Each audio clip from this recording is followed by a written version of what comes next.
Today on TimesCast, the Chinese government censors news of the Nobel Peace Prize. No medal or diploma will therefore be presented here today. UN representatives meet in Cancun to negotiate climate change policy. And the leading contender for the Heisman Trophy is surrounded by scandal.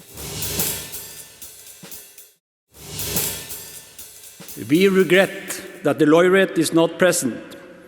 He is in isolation in a prison in northeast China. This is Andrew Jacobs in central Beijing. The Nobel Peace Prize ceremony has begun in Oslo, but here in Beijing, there's very little awareness of Liu Xiaobo or the fact that there is a ceremony going on right now to honor a Chinese citizen. Today, we spoke with more than 3,000 people on the streets of Beijing, and very few people, including students at some of the top universities in China, had heard of Liu Xiaobo. Although most Chinese have heard of the Nobel Peace Prize, the Chinese government has been very successful at keeping information about this year's recipient out of the media and off of the internet. Sites like CNN, BBC, Norwegian television station, these sites at the moment are all blocked. Try to bring up the BBC. It is blocked.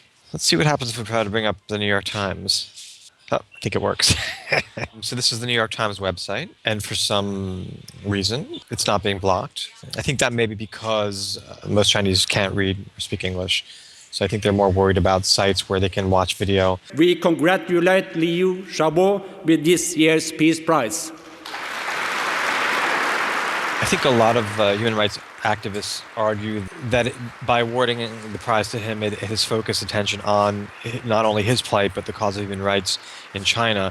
And as long as he remains in jail, I think it's going to be difficult for the government to sort of ignore or allow this issue to be ignored in diplomatic circles and internationally. I think it's going to be an albatross hanging over their heads as long as he's in jail.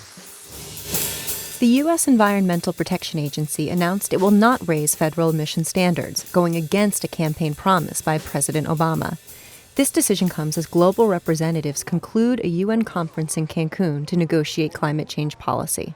Libby, last year you were at the UN-sponsored climate meeting in Copenhagen, and this year, the same time, there's a UN-sponsored climate meeting in Mexico. How are those two meetings different? Last year was a really high-profile event. World leaders were coming from all over the world. President Obama was there, the Chinese leader was there, and the expectation was that it would produce a global climate treaty. Of course, as we all know, that didn't happen. It was deemed a failure. And so this year, the world leaders are all staying away. This year, it's a much lower-level meeting, which is both good and bad. The good thing is that it's the nuts and bolts negotiators, and they can really work out the things that were sticking points last year. What concrete is going to come out of this meeting? Well, I think no one is hoping for a big global climate treaty.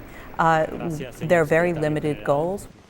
One would be that we have some kind of agreement for how to preserve rainforests. Another would be a commitment to reducing emissions by a number of the countries and how we're going to monitor that. And a third accomplishment is some kind of monitoring system to say if the rich countries are going to give money to the poor countries for adaptation and mitigation of climate change, where's that money going to go? How's it going to be handed out? Who decides? What is the U.S. doing, if anything, to contribute to any of this? Well, since the failure of Copenhagen last year, a lot of countries have been taking steps, whatever steps they could take within the political context of that nation. The U.S. has obviously been somewhat hampered by the failure of the energy bill to pass. So a lot of the countries in Cancun are saying, well, what's the U.S. doing? Why should we act if the U.S. isn't even taking these baby steps? And from the sports desk, a look at this year's Heisman Award.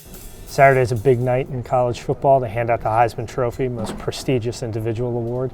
The finalists: Auburn's Cam Newton, Stanford's Andrew Luck, Oregon's LaMichael James, and Boise State's Kellen Moore. It would be beyond stunning if Cam Newton did not win, despite his off-the-field troubles this season. 6 voters so far have come out and said, we're not going to vote for him.